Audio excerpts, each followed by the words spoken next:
Hello friends, I'm Napoleon Bonaparte, pleased to greet you. I've been invited by this wonderful channel, which I hope you're all subscribed to, called Historical Impact, Private Lives. While I would love to share my own secret stories, today I'll focus on Catherine, the Great, Empress of Russia. What I'll tell you comes from chronicles of Catherine's time. Although I'll adopt a humorous tone, this channel's goal is to analyze how the private lives of historical figures impacted their peoples near us. Therefore, I'll share some anecdotes from Catherine's life that I'm sure you'll enjoy and be entertained by. I propose that you stay until the end. After sharing these anecdotes, we'll reflect together on Catherine's history. And don't forget, I'll soon be back with my stories that are undoubtedly amusing. There will be much to tell. But for now, let's delve into Catherine's story. Remember to stay until the end and subscribe to this channel. With the effort it took me to get here, I hope you'll make it worthwhile for me to come to you. It is said that Catherine was born in Stettin, Prussia, now Poland, on May 2, 1729, under the name of Sophia Frederica Augusta de Anhalt-Zerbst, daughter of Christian August, Prince of Anhalt-Zerbst, and Princess Johanna Elizabeth of Holstein-Gottorp. We will leave the details of Catherine's family history for another chapter. Now let's get to the point. Chronicles of the time say that when Catherine was 11 years old, still in her hometown, it is told that a gypsy, others say a friend of her parents who was fond of palmistry, predicted to Catherine 3 imperial crowns. The fortune teller said to her, "Look, Sophia Frederica, I see in your future 3 imperial crowns. You may not believe me now, but in time you will see that this will come true." Catherine, at the age of 11, we must consider that it was 11 years old at that time, not today's age, was surprised, but soon forgot about this predictive event. 4 years later, when she was 15, Empress Elizabeth of Russia, who had contact with the family of the young Catherine, still Sophia Augusta, made an agreement with her parents for Catherine to travel to Russia and marry her nephew Peter, who was in direct succession to Empress Elizabeth and who would become Tsar Peter III. This agreement was quite swift, considering the speed with which things were done in those times, where modern means of communication and transportation did not exist. The truth is that Elizabeth ensured that Catherine could arrive in Russia as soon as possible. Catherine, as mentioned before, up to that point named Frederica Augusta, set off with a small suitcase containing her belongings towards Russia. During the difficult journey, crossing inhospitable landscapes, a storm overturned the sleigh in which Catherine was traveling, narrowly saving her life. Despite all the dangers and adverse weather she faced on the journey, she managed to reach Moscow. Upon arrival, she was warmly received by Empress Elizabeth, but Catherine was reminded by the Empress that the official religion in Russia was Orthodox. Without any problem, Catherine renounced her Lutheran Protestant condition to convert to the predominant faith in Russia. From that moment on, along with adopting the new faith, she adopted the name Catherine, forever forgetting Sophia Frederica Augusta. On August 21, 1745, at the age of 16, she married Peter, nephew of Empress Elizabeth and apparent heir to the Russian throne. The relationship with her husband at that time, Prince Peter, was quite difficult. Peter enjoyed excessive wine drinking, and every night he would come to bed completely drunk, which annoyed Catherine. Furthermore, he paid no attention to his wife. But the problem was not only alcohol. According to the chronicles of the time, Peter suffered from phimosis, which prevented him from fulfilling his marital duty. Empress Elizabeth, along with her entire court and subjects, awaited an heir to strengthen the line of succession, but time passed, and Catherine remained not pregnant.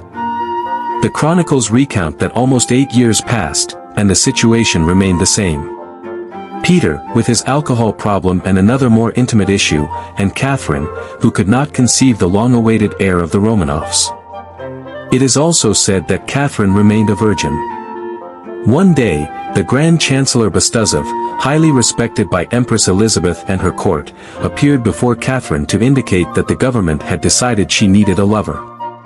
Catherine was outraged by the Chancellor's proposal and threatened to tell her husband Peter about the indecent proposal. However, Bestuzhev quickly clarified to Catherine that the original idea for the proposal had come from Peter himself. After that, Catherine had nothing more to say. Catherine, up to that moment, and during those 8 years since her marriage to Peter, had acquired the habit of secluding herself in the palace reading rooms. She spent long days among books and seemed not to worry too much about the situation in her marriage. Furthermore, she had a certain fear of being locked up and confined if that situation persisted, because of her inability to give Empress Elizabeth and the people of Russia the heir they all awaited. Keep in mind, friends, that at that time the succession line of those who ruled was especially important, because it depended on the permanence and symbolized the support of the power of the royal houses. And Russia was no exception to this. Empress Elizabeth was restless about the situation, and she didn't actually blame Catherine for it. In fact, friends, let me tell you a detail. Empress Elizabeth believed that her nephew Peter wasn't fulfilling his marital duties because he didn't bathe. Yes, as you heard it. So, Empress Elizabeth took it upon herself to force her nephew Peter to bathe. But it also didn't work. After all those attempts, Chancellor Bestuzhev returns to talk to Catherine, and this time he brings another proposal. Allow me, Catherine, to send Prince Sergei Saltykov to you tonight. He was a man considered handsome, son of a distinguished general and respected at court. The idea, Bestuzhev explains to Catherine, had come from Empress Elizabeth. It was said that the Empress knew Saltykov well. You can judge what they meant by this, and that's why she chose him as Catherine's lover. The Empress was confident that Saltykov, as Catherine's lover, would help her conceive the long-awaited heir. It was also said that Saltykov was very fond of the women at court, and it was also rumored that he considered himself irresistible. Of course, we can doubt this, because anyone, regardless of the era or social position, who considers themselves irresistible, may be quite the opposite. That's when Empress Elizabeth begins to execute her plan and entrusts a noble couple to organize a banquet for Saltykov and Catherine to meet, making everything seem more natural, within the strangeness of the situation. But believe me, friends, not so strange for that time, and perhaps you'll tell me it wouldn't be strange in this day and age either.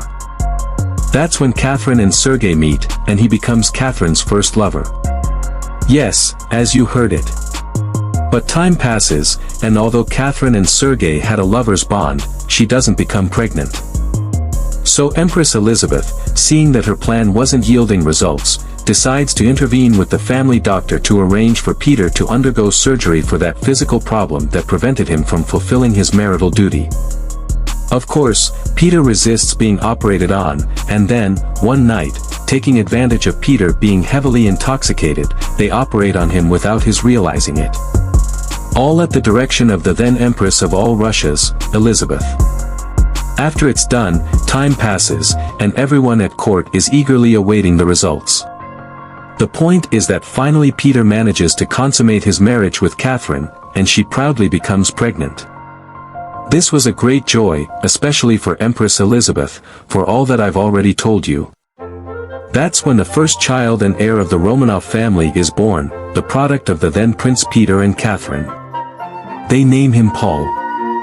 But Catherine, parallel to all these events, continued her relationship with Saltykov.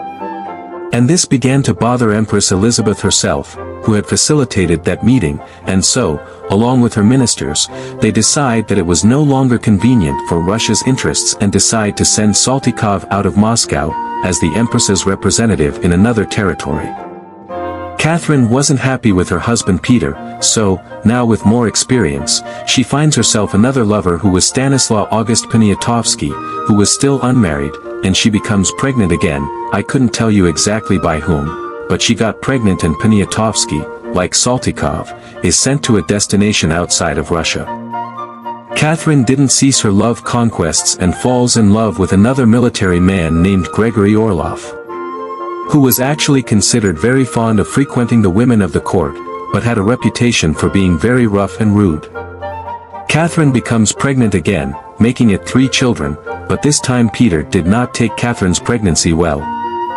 In the year 1761, Empress Elizabeth dies, and her nephew Peter is named Emperor of all Russias, with the name Emperor Peter III. But in reality, for the entire court, he wasn't up to what was expected for this position of paramount importance for the empire. The truth is that, during this time, and after overcoming his problem, Peter also had a mistress who was Countess Borisov.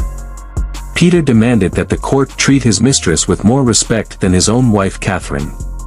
While Peter took care to mistreat Catherine as much as he could, while Catherine endured in silence. Peter had set out to kill Catherine. Something I didn't tell you, is that Catherine was expecting a child again, the fourth.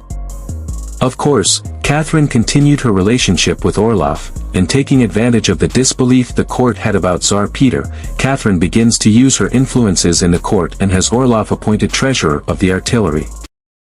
The appointment was strategic because Orlov gained influence over the money and the empire's troops themselves. All of this was planned by Catherine, who foresaw Peter's attack on her person.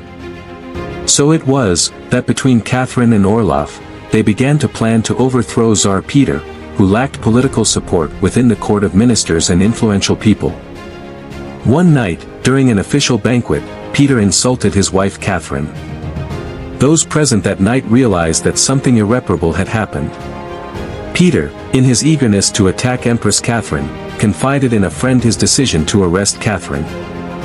This reaches Orlov's ears, who decides to act before Peter. Catherine, at that moment, was far from the capital, in a palace in another city. It is then that Orlov's brother comes to visit her and tells her about Peter's intentions, suggesting that she accompany him that same night to an artillery regiment in the area. Upon reaching the regiment, Catherine seizes the opportunity to address the officers, saying, "I have come seeking protection among you. Emperor Peter wants to kill me and my unborn child." At that moment, the regiment's officers acclaim Catherine, promising her their support. "Long live the Empress of Russia, Catherine," they shout. The soldiers begin to march towards Moscow, gathering support from other regiments along the way. Movement begins to be heard in Moscow as the soldiers advance shouting, "Long live Empress Catherine." All these regiments, very powerful, stage a coup against Tsar Peter III and proclaim Catherine as autocratic Empress of all the Russias. The coup succeeds. Catherine takes command of the troops dressed in a military uniform borrowed from an officer of her armies, since obviously Catherine did not have men's clothing to wear. Amidst the coup, Catherine meets an officer named Gregory Potemkin, who at that time was a young officer and who would eventually become Catherine's most important lover, the Tsarina and Empress of all the Russias, Catherine the Great. Peter is dethroned from his position and, finding himself surrounded and powerless, abdicates immediately. Orlov becomes a favorite, but begins to show his rudeness and mistreat Catherine. On July 8, the Empress receives 2 letters from Alexander Orlov, notifying her of the death of her then-husband and deposed Peter, under strange circumstances. From that moment on, Catherine was alone on the throne, and many people thought that she had ordered Peter's assassination, but this could never be proven. As I have already told you, Catherine was very fond of reading and European culture, and she wanted to give the impression that she would impose the ideas of the Enlightenment on the Russian people. But in reality, it was only in appearance. She took care to publicize every time she founded a school, but her intention was not precisely to educate the Russian people, but rather to spread this news to Europe where it was necessary, for Catherine, to gain a certain reputation. It is said that one day, while Catherine was speaking with the governor of Moscow, she expressed, "The day our peasants truly desire to educate themselves, neither you nor I will preserve our privileges." Nevertheless, Catherine made sure to surround herself with eminent figures, both in politics and in economic, cultural, and even amorous matters. Her homeland, present-day Poland, which was part of the Russian Empire, in Catherine's opinion, was in a sweet anarchy. Taking advantage of these circumstances, she decided to impose a sovereign chosen by her on the Polish people, appointing a former lover of hers, Poniatowski. Poniatowski seemed to still be in love with Catherine, sending her letters, and initially did not fancy being the king of Poland because it meant being away from Catherine. However, upon realizing Catherine's reluctance towards him, he accepted the appointment. In her love life, Catherine went through very difficult times. Orloff was a very violent person and came to believe himself to be the master of Catherine and also of the empire. He was vain, conceited, quarrelsome, and reckless. Moreover, it is said that he publicly cheated on Catherine with other women. At least, that's what they say. One day, Catherine decides to send Orloff to Turkey. Orloff finds out that Catherine already had another lover and set out to return to Russia. Only on the way, he received an order: he must stay and not return to Russia. Catherine granted him the title of prince and gave him an economic gratification of 100,000 ducats, a lot of money at that time. This is where Potemkin comes into play. That young officer Catherine had met while she was in the midst of the revolution overthrowing her husband Peter. It is said that Potemkin was very entertaining, telling entertaining stories. Another anecdote from the chronicles of the time recounts that one day, Potemkin began playing billiards with Orloff's brother, and they apparently argued over the game. Orloff's brother, who also had a strong character, became angry and hit Potemkin in the eye with the billiard cue, to the point that he lost his eye, and from then on, he wore an eye patch. In a short time, Potemkin set out with a regiment to fight against the Turks. The truth is that Potemkin had a brilliant military career full of successes in battles. Later, it is said that he returned to the court and won Catherine's love with deeds such as giving her roses and cherry blossoms in the middle of winter, bringing dancers from Paris directly to the court, and organizing what became known as Potemkin's famous journeys throughout the empire. Prior to the arrival of Empress Catherine, he took care of arranging the places so that Catherine would meet happy, clean, well-dressed people, while Catherine was greeted with victorious joy. But in reality, everything was staged by Potemkin, almost like a set for those occasions. And so, he alternated in the different towns that Catherine would visit. He would advance and prepare everything, while when Catherine left, he also took care of removing all that set he had set up. Dear friends, allow me a reflection on this. Napoleon, call this Potemkin's attitude love. I know you may have a different opinion, but for me, love is that. Love is building village after village for the beloved woman, along her path, so that people, even if they are hired, cheer for her. But this is Napoleon's opinion. And if by chance one does not have money for such an undertaking, then it will be oneself who will take care of building and dismantling oneself, as a way of inaugurating something new, something different each time in front of the beloved. That's what I think, Napoleon, I insist. Now, if you only want to give your beloved a box of chocolates once a year, well, that's your decision. Potemkin spent enormous sums on useless things. Catherine was always dedicated to her duties as the supreme ruler of the empire. When the French Revolution broke out, she, who seemed so liberal in her expressions and so friendly with the philosophers who had sponsored the revolution, declared herself against it. She said a famous phrase: Since when do cobblers understand politics? Cobblers only understand shoes? If the revolution triumphs in France, a Genghis Khan or a Tamerlane will emerge, who will curb its impulses and create a new empire. Dear friends, it's as if Catherine knew me. In reality, after the French Revolution, I, Napoleon Bonaparte, came along. Potemkin, as we were saying, was Catherine's last favorite, but not her last lover. When the relationship with Potemkin came to an end, Catherine was 46 years old, but she died at the age of 66, so there were 20 years of lovers ahead. Of course, they were not of the same caliber as Potemkin, but Catherine kept herself entertained. In her later years, Catherine didn't care at all about others' opinions. She devoted herself to choosing young officers, who passed through the arms of two of her friends beforehand, who gave their opinion on these lovers before she became involved with them. When she got tired of a lover, she dismissed them without hesitation. Some lovers lasted a month, while others barely lasted a night. Potemkin was becoming sicker by the day, and one day he died. Catherine mourned him and decided to build him a mausoleum, but it never went beyond a mere project. So Potemkin's body was destined for a common grave. 5 years after Potemkin died, Catherine herself passed away. According to chronicles, she died while sitting on her empress throne. Death comes at any moment, often without warning, even for emperors or empresses with power. And here end these chronicles of the life of Catherine the Great, Empress of all Russia. And let me be clear, I'm not here to judge Catherine's conduct or life.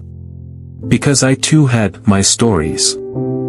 Friends, I remind you that I am Napoleon Bonaparte, and I shared this story with you, which I'm sure entertained you. Before I bid farewell, I would like to make a brief reflection and share it with you. This story makes me think about the negative, the harmfulness that love can be for the general interest. What Potemkin was doing, the amount of money he was investing, just to show his love for Catherine. In this case, for public funds, for a political project, for a regime strongly principled like Catherine's, this is terrible news. But thinking a little further beyond this, just invoking love as a pretext for behaviors that harm others, whoever they may be, in the era of humanity it may be, is also not something that should make us happy. I am thinking about the importance of having principles and values that go far beyond selfish or circumstantial conveniences. I, Napoleon, am not sure if I had them. People have to honor life, do what we have to do above what only benefits us. And while we can never exactly measure the extent of our decisions, at least not have the predetermination to harm people just to benefit ourselves. Not even invoking love as a pretext. What do you think? Thank you for accompanying me. See you in the next story. Keep joining us on this channel of historical impact, private lives, where besides entertaining yourselves, we propose reflecting on the importance of our own lives. And don't forget, subscribe to this channel. I tell you, Napoleon Bonaparte.